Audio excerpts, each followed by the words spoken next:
உலக வாழ்க்கையில் அப்படித்தானே, இங்க இன்பம் இருக்குது, அங்கம் இருக்குது, அங்க இருக்குன்னு நினைச்சு போய் போய் போய் கிடக்கு. அப்ப எது இன்பம் இருக்குது? இன்பம் அறிவுக்குள்ள இருக்கிறது. எங்கும் இல்லாததோர் இன்பம் நம்பாலதான். இன்பத்தை போய் எங்கேயா தேடுவது? ஆனா உனக்குள்ளேயே இருக்குது. ஏன்? சிவம் தான் இன்பம், சிவம் தான் இன்பம்னு தெரியாம உலகம் போல தேடி இடத்துக்கு ஆப்போது. வேய தோளுமை பங்கன் மாய பிறவி மதித்திடா வகை நல்கினான். என்ன செஞ்சாரு? அது மட்டுமா செஞ்சாரு?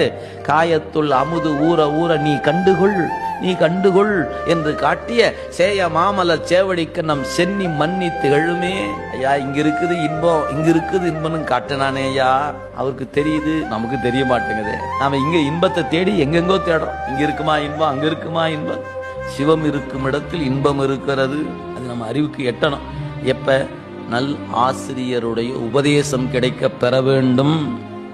உலக வாழ்க்கையில் அப்படித்தானே, இங்க இன்பம் இருக்குது, அங்கம் இருக்குது, அங்க இருக்குன்னு நினைச்சு போய் போய் போய் கிடக்கு. அப்ப எது இன்பம் இருக்குது? இன்பம் அறிவுக்குள்ள இருக்கிறது. எங்கும் இல்லாததோர் இன்பம் நம்பாலதான். இன்பத்தை போய் எங்கேயா தேடுவது? ஆனா உனக்குள்ளேயே இருக்குது. ஏன்? சிவம் தான் இன்பம், சிவம் தான் இன்பம்னு தெரியாம உலகம் போல தேடி இடத்துக்கு ஆப்போது. வேய தோளுமை பங்கன் மாய பிறவி மதித்திடா வகை நல்கினான். என்ன செஞ்சாரு? அது மட்டுமா செஞ்சாரு? காயத்துள் அமுது ஊற ஊற